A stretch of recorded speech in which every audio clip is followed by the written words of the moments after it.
کوئی جنگ شروع نہیں کریں گے، جنگیں ختم کریں گے۔ ٹرمپ کا جیت کی تقریر میں اعلان۔ صدارتی الیکشن میں کامیابی کے بعد کہا سرحدیں سیل اور امریکہ کو محفوظ بنائیں گے۔ اب جو بھی آئے گا قانونی طریقے سے ہی آئے گا۔ امریکہ کے سنہری دور کا آغاز ہونے والا ہے۔ صدارتی الیکشن میں ٹرمپ نے 277 الیکٹورل ووٹ حاصل کر لیے۔ کیملا ہیرس کو 226 الیکٹورل ووٹ ملے۔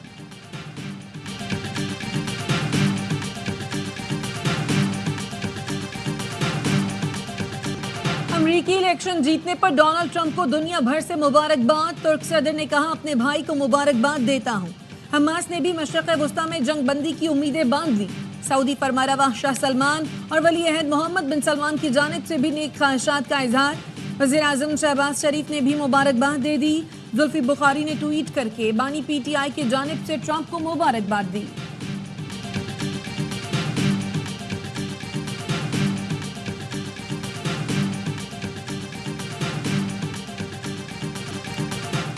وزیر اعظم شہباز شریف کی ڈونلڈ ٹرمپ کو دوبارہ امریکی صدر منتخب ہونے پر مبارکباد۔ کہا نئی امریکی انتظامیہ سے مل کر تعلقات مستحکم کرنے کے خواہاں ہیں۔ چیئرمین پیپلز پارٹی بلاول بھٹو زرداری کی بھی ٹرمپ کو تاریخی کامیابی پر مبارکباد۔ کہا امید ہے امریکہ کی نئی انتظامیہ امن کو ترجیح دے گی۔ سابق صدر عارف الوی نے ٹرمپ کے نام خط لکھ دیا۔ کہا آپ کی جیت نے موجودہ اور آنے والے آمروں پر کپ کپی طاری کر دی۔ آپ پاکستان کے اچھے دوست رہے ہیں، جو کہتے ہیں وہی کرتے ہیں۔ ہم جمہوری قوموں کے طور پر مسلسل تعاون کے منتظر ہیں۔ بیرسٹر گوہر کی بھی ڈونلڈ ٹرمپ کو مبارکباد۔ کہا ہم چاہتے ہیں امریکہ سے پاکستان کے تعلقات پہلے سے بہتر ہوں۔ تاریخ کو ہمارا ثوابی موٹر وے کے اوپر انٹرچینج کے ساتھ ایک ہمارا بہت بڑا ایک پروگرام ہے جلسے کا۔ ہماری یہ فائنل کال ہوگی گھر والوں کا، یہ نہیں کہ پھر واپس کب آؤ گے۔ واپسی نشتہ واپسی بھائی آزادی سے رہا آزادی کے بغیر واپسی نہیں۔ بانی کی آزادی کے بغیر واپسی نشتہ۔ علی امین گنڈا پور کا اعلان۔ کہا ہفتے کو سوابی انٹرچینج پر جلسہ کریں گے۔ صوبائی حکومت کی جانب سے قرارداد پیش کی جائے گی۔ یہ ہماری آخری کال ہے، جو بھی آئے گھر والوں کو بتا کر آئے۔ وزیر اعلیٰ کے پی علی امین گنڈا پور اور گورنر فیصل کریم کنڈی کی ملاقات۔ صوبے کے امن و امان کی صورتحال پر تبادلہ خیال، مسائل اور حقوق کے معاملات پر گفتگو۔ فیصل کریم کنڈی نے کہا صوبائی حکومت کے مسائل پر وفاقی حکومت سے رابطہ کروں گا۔ میں صوبے کے وکیل کا کردار ادا کروں گا۔ نئی بستی تعمیر کی جا چکی ہے، اسکول بھی نہیں ہے اور ڈسپینسری بھی نہیں ہے اور پلے گراؤنڈ بھی نہیں ہے۔ یہ تینوں چیزیں فی الفور ان کی تعمیر شروع کی جائے اور ان کو مکمل کرایا جائے۔ وزیر اعظم شہباز شریف نے گلگت بلتستان میں مختلف ترقیاتی منصوبوں کا سنگ بنیاد رکھ دیا۔ بلتستان اور قراقرم یونیورسٹی کے لیے 50 کروڑ روپے مختص۔ دونوں یونیورسٹیز کے طلباء کے لیے 1 ارب روپے انڈاؤمنٹ فنڈ کے قیام کا اعلان۔ گلگت بلتستان کے لیے 100 میگا واٹ بجلی کے شمسی توانائی کا منصوبہ۔ گریٹر واٹر سپلائی ہنزا منصوبہ۔ عطا آباد جھیل سے پن بجلی منصوبے کا بھی سنگ بنیاد رکھ دیا۔ گلگت بلتستان کے ضلع غزر میں سیلابی متاثرین کے لیے ماڈل ولیج کا بھی افتتاح کیا۔ متاثرہ خاندانوں میں مکانوں کی ملکیت کے کاغذات تقسیم کر دیے۔ کہا اگست 2022 میں گلگت میں تباہی کا منظر تھا، آج یہاں نئی بستی قائم کی جا چکی۔ وزیر اعظم کی ماڈل ولیج میں ڈسپینسری اور سکول بنانے کی ہدایت۔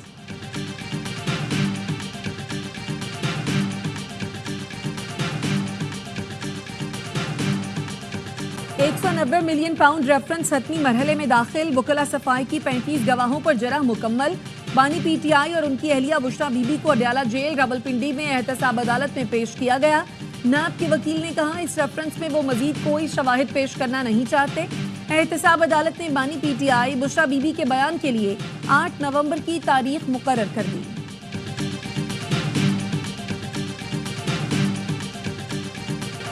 پنجاب حکومت کا اسموگ سے متاثرہ اضلاع میں ہائر سیکنڈری تک تعلیمی ادارے بند رکھنے کا اعلان۔ لاہور، شیخوپورہ، قصور، ننکانہ، گجرانوالہ، گجرات، حافظ آباد، منڈی بہاؤالدین اور سیالکوٹ میں کل سے 17 نومبر تک تعلیمی ادارے بند رہیں گے۔ ناروال، فیصل آباد، چنیوٹ، جھنگ، ٹوبہ ٹیک سنگھ، ملتان، لودھرا، وہاڑی اور خانیوال میں بھی اسکولز بند رہیں گے۔ مریم اورنگزیب کہتی ہیں اس موقع مسئلے پر بھارتی پنجاب کے نام خط آج دفتر خارجہ چلا جائے گا۔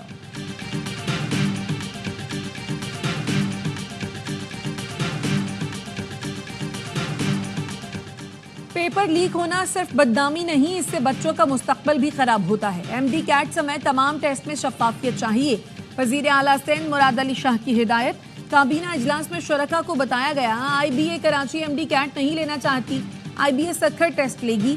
وزیر اعلیٰ نے آئی بی اے سکھر کے لیے 23 کروڑ 20 لاکھ روپے کی منظوری دے دی۔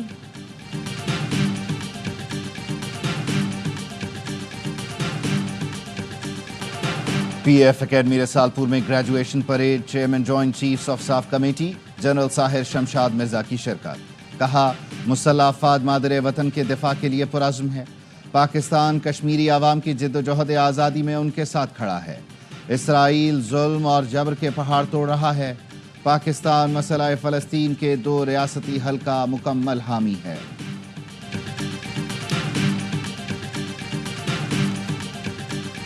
صرف چاہوں گا اپنی کمیونٹی کا اچھا ایڈوانسمنٹ ہو، اپنا پالیسی آگے بڑھے اور امریکہ ایک مور tolerant compassionate country who. That's what I want. Pakistani نژاد ڈیموکریٹ سلیمان بھوجانی ٹیکساس اسمبلی کی نشست سے مسلسل دوسری بار کامیاب۔ اے آر وائی نیوز سے گفتگو میں کہا میرے حلقے میں صرف 1% مسلمان ہیں، پاکستانیوں سمیت سب کے مسائل کے حل کے لیے کام کروں گا۔ پاکستانی نژاد ڈاکٹر سلیمان لالانی ٹیکساس ریاستی اسمبلی کے مسلسل دوسری بار رکن منتخب۔ امریکہ کی فورٹ بینڈ کاؤنٹی سے کانسٹیبل کے پاکستانی نژاد امیدوار علی شیخانی کامیاب۔ علی شیخانی نے پاکستانی نژاد نبیل شائق کو شکست دی۔ مشیگن سے ڈیموکریٹ مسلم رہنما راشدہ طلائب اور منیسوٹا سے الہان عمر کامیاب ہوئی۔ We have made significant progress in terms of macroeconomic stability. Our twin deficits have turned into surpluses. The stable currency, foreign exchange reserves, the downward trajectory in inflation, the policy rate was brought down by further 250 basis points. Pakistan نے معاشی اعتبار سے نمایاں پیش رفت کی ہے، خسارہ سرپلس میں آ گیا، مہنگائی 38% سے کم ہو کر سنگل ڈیجٹ پر آ گئی۔ وزیر خزانہ محمد اورنگزیب کا دی فیوچر سمٹ سے خطاب، کہا پیٹرولیم مصنوعات کی قیمتیں 6 ماہ سے نیچے ہیں، مگر ٹرانسپورٹ کرایوں میں کمی کا فائدہ عوام تک نہیں پہنچ رہا۔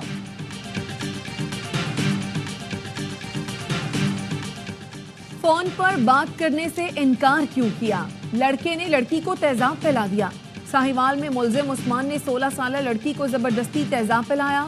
متاثرہ لڑکی ٹیچنگ اسپتال منتقل، حالت تشویشناک۔ پولیس نے مقدمہ درج کر کے ملزم عثمان کو گرفتار کر لیا۔ ملزم نے لڑکی کا رشتہ مانگا مگر انکار ہو گیا۔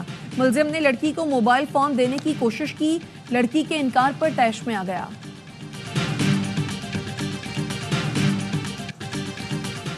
کراچی کے علاقے ڈیفنس میں ڈکیتی مزاحمت پر فائرنگ، ایک شہری جان سے گیا۔ عینی شاہدین کا کہنا ہے جان بحق شہری پیسے نکال کر لے جا رہا تھا۔ ملزمان نے محمد سعید سے لوٹ مار کی اور فرار ہوتے ہوئے گولیاں ماری۔ پولیس نے بتایا کہ مقتول سیکیورٹی کمپنی کا ملازم ہے، اس نے اپنے دفاع میں فائرنگ بھی کی۔ مقتول کے پاس سے 5 لاکھ روپے ملے ہیں۔ کراچی میں رواں سال ڈکیتی مزاحمت پر جان بحق افراد کی تعداد 105 ہو گئی۔ پولیس خاموش تماشائی۔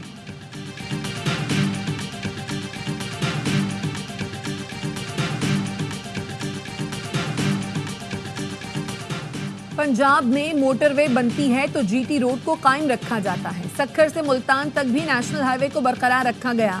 کراچی حیدرآباد کی بات آئے تو سپر ہائی وے کو موٹر وے قرار دے دیا جاتا ہے۔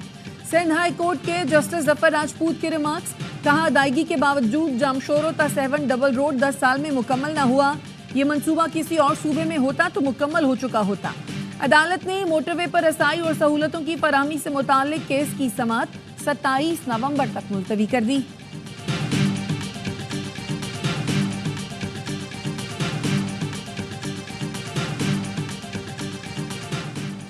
وزیر اعلیٰ سندھ نے کراچی میں واٹر ٹریٹمنٹ پلانٹ لگانے کے لیے ایشین ڈیولپمنٹ بینک سے مدد مانگی۔ اے ڈی بی کی کنٹری ڈائریکٹر نے حمایت کی یقین دہانی کرا دی۔ مراد علی شاہ نے بتایا سندھ حکومت سیلاب متاثرین کے لیے محفوظ گھر بنا رہی ہے۔ صوبائی حکومت نے سولر پروجیکٹ بھی شروع کیا ہے۔ ٹی پی 4 شہر کے لیے ضروری ہے، ایشین بینک مدد فراہم کرے۔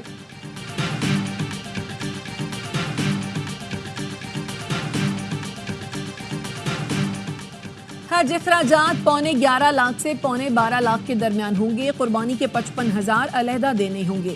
خواتین بغیر محرم حج پر جا سکیں گی. والد یا شوہر کی جانب سے حلف نامہ جمع کرانا ہوگا. حج پالیسی 2025 کی تفصیلات سامنے آ گئیں. عازمین کو اقساط میں حج اخراجات جمع کرانے کی اجازت ہوگی. درخواست کے ساتھ 2 لاکھ، قرآن دازی میں نام آنے پر 14 دن میں 4 لاکھ، بقیہ رقم 1 سے 10 فروری تک جمع کرانا ہوگی.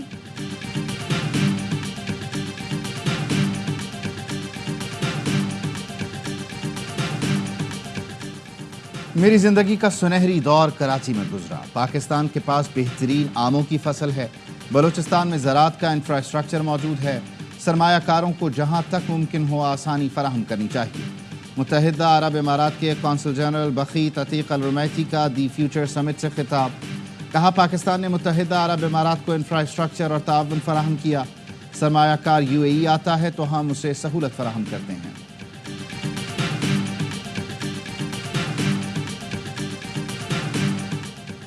گورنر سندھ کامران ٹیسوری سے آسٹریلوی ہائی کمشنر کی ملاقات. سرمایہ کاری اور تجارت میں اضافے سمیت دیگر امور پر تبادلہ خیال. گورنر سندھ نے کہا پاک آسٹریلیا 2 طرفہ تعلقات مستحکم ہو رہے ہیں. آسٹریلیا کے سرمایہ کار صوبے میں بھی سرمایہ کاری کریں.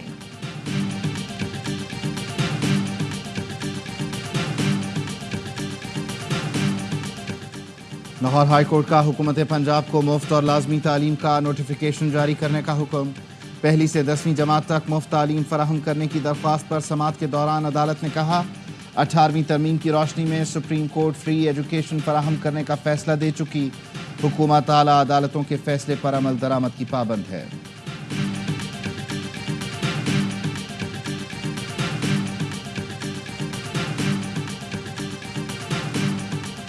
مقبوضہ کشمیر میں بھارت کی ریاستی دہشت گردی. قابض فورسز نے ضلع کپواڑہ میں ایک اور نہتے نوجوان کو شہید کر دیا. کشمیر میڈیا سروس کے مطابق نوجوان کو جعلی مقابلے میں شہید کیا گیا. کنٹرول لائن کے دونوں جانب اور دنیا بھر میں آباد کشمیری آج یوم شہدائے جموں منا رہے ہیں. 6 نومبر 1947 کو ڈوگرا فوج نے کشمیری مسلمانوں کی نسل کشی کی. 123 گاؤں نذر آتش کیے گئے. 2 ہفتے جاری رہنے والے قتل عام میں 2,37,000 کشمیری شہید کیے گئے. قتل عام کو سیاسی سرپرستی حاصل تھی. اسرائیلی فوج کی غنڈہ گردی. غزہ کے اسپتالوں کو پھر نشانے پر رکھ لیا. کمال عدوان اسپتال پر دوبارہ دھاوا بول دیا. نرسری میں موجود نوزائیدہ بچوں سمیت کئی افراد زخمی. 24 گھنٹوں کے دوران 61 فلسطینیوں کو شہید کر دیا. 86 افراد زخمی. بیت لاہیہ میں اسرائیلی بمباری سے 20 فلسطینی لقمہ اجل بنے. شہداء کی مجموعی تعداد 43,391 ہو گئی. جنین میں اسرائیلی فورسز کو مزاحمت کا سامنا. جنوبی لبنان پر اسرائیل کی فضائی بمباری. جواب میں حزب اللہ نے راکٹ داغ دیے. اسرائیل پر حملے روکنے میں ناکامی پر وزیر اعظم نیتن یاہو تلملا اٹھے. وزیر دفاع یوآف گیلٹ کو برطرف کر دیا. وزیر خارجہ کو وزیر دفاع کا چارج دے دیا گیا. صہیونی وزیر اعظم نیتن یاہو نے کہا جنگ کے آغاز پر وزیر دفاع اور ہمارے درمیان اعتماد کی فضا تھی. کچھ ماہ سے وہ اعتماد باقی نہیں رہا.